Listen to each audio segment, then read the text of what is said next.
In today's pop culture, vampires are sucking more than just blood. With the amount of vampire books, movies, and merchandise on the market, it's practically unavoidable to stumble upon something that isn't vampire-related during a trip to the mall.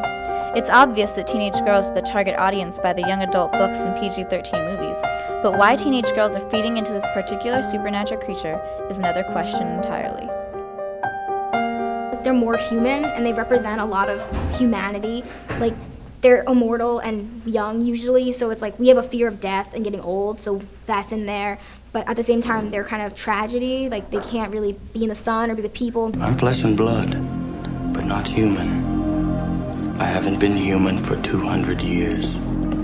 They look human. A werewolf doesn't look human anymore. There's a sense that it's different from you. But with a vampire, it's a fear that you could not know. I think part of the thrill of the vampire stories is the fear of the unknown and of something that's different and terrible. You wouldn't be able to distinguish the difference between yourself and the predator. Vampires are supernatural creatures, members of the undead that rise from the grave and thrive on blood to survive.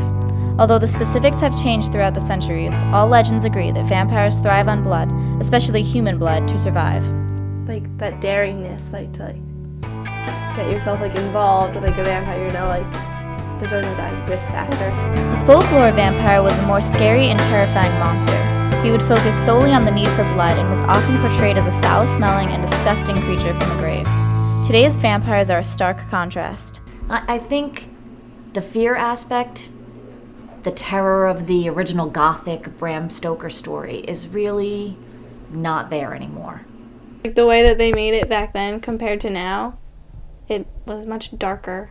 It's interesting just to see how it went from everybody being scared in a little village of something they thought was the living dead and was going to come back and eat them, to now, oh my gosh, vampires are so amazing. If I had a vampire in my school, I'd be absolutely in love with him. This change started with Bram Stoker's vampire novel Dracula. Count Dracula was an elegant and charming vampire who would entice his prey back to his mansion before killing them. This has led the rapid change in the last century to a more suave, cunning, less bloodthirsty, and overall attractive modern vampire who is more human than ever. Well, there's always that element of seduction. Dracula would take the innocent young girl back to his castle, but then when he got there, he wouldn't propose to her, he would bite her in the neck. And so recently they've made him this charming gentleman or this southern guy, and he falls in love and he would never hurt the lovely lady he was with. The romantic aspect has been enhanced even more, I think. It's less vampire and more about that sexualized image where it's not scary, it's something to, have a crush on instead of be afraid of. Well, there's something inherently sensual about vampires. The relationship they have with humans, the forbidden love aspect of it, are all things that are appealing. He's kind of like the perfect guy, except for that he'll suck your blood, but he's handsome, he's mysterious. That's what girls look for in guys, for them to be caring and nice and sometimes hot. Pardon me.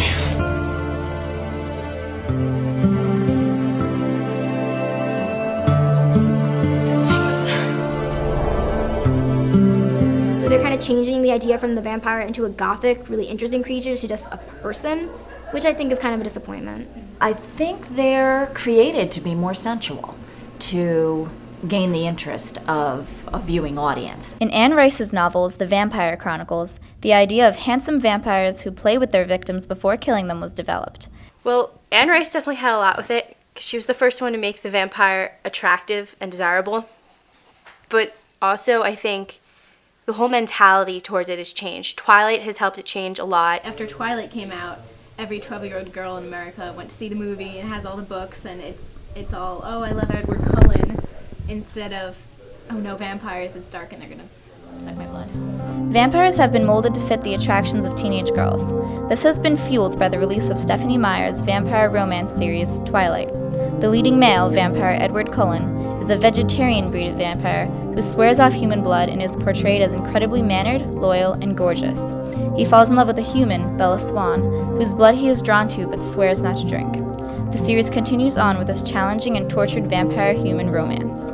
It's more than just vampire stuff. It's like it's like a love story inside a vampire story, and it's more interesting than other vampire stuff.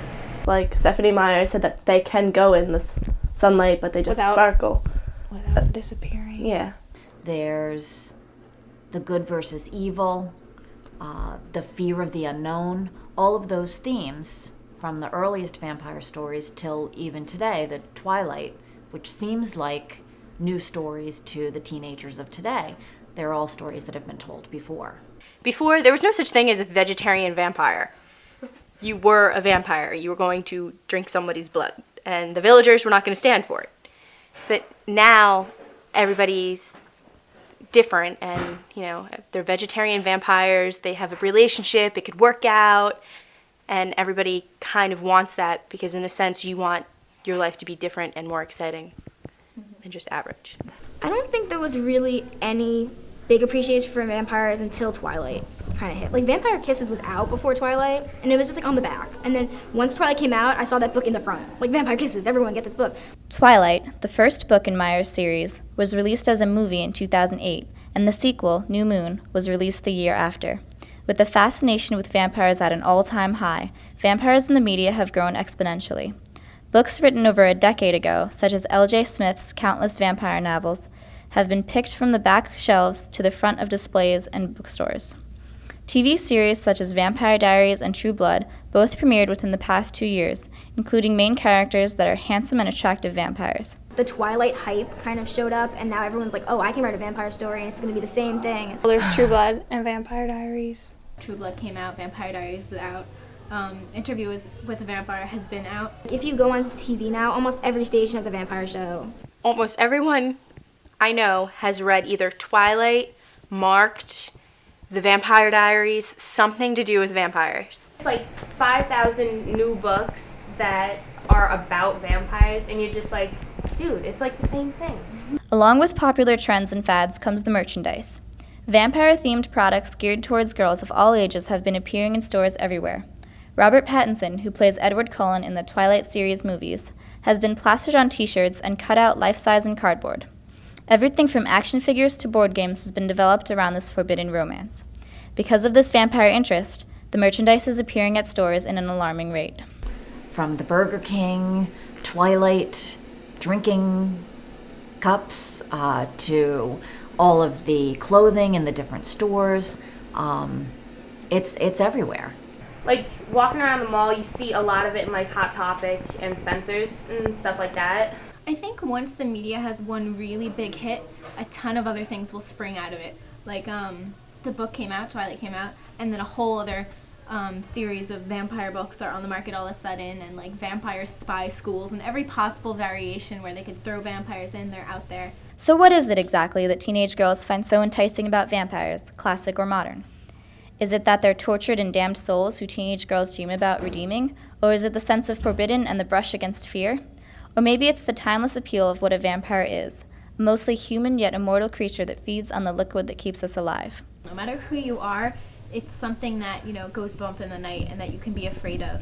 And it's got that supernatural element to it. I definitely like the modern version of vampire. The whole vegetarian thing definitely helps. But I also really like the whole classic vampire. If you read Anne Rice's books, her vampires are actually really complex people. Like, they're all very different. Like, one vampire named Louis is, like, really sorry for what happened. One vampire is the stat. He's like, oh, this is awesome. I love it. But they're really multidimensional. And I like the thing about Twilight is because, like, they can go out in the sunlight. They just sparkle. Yeah.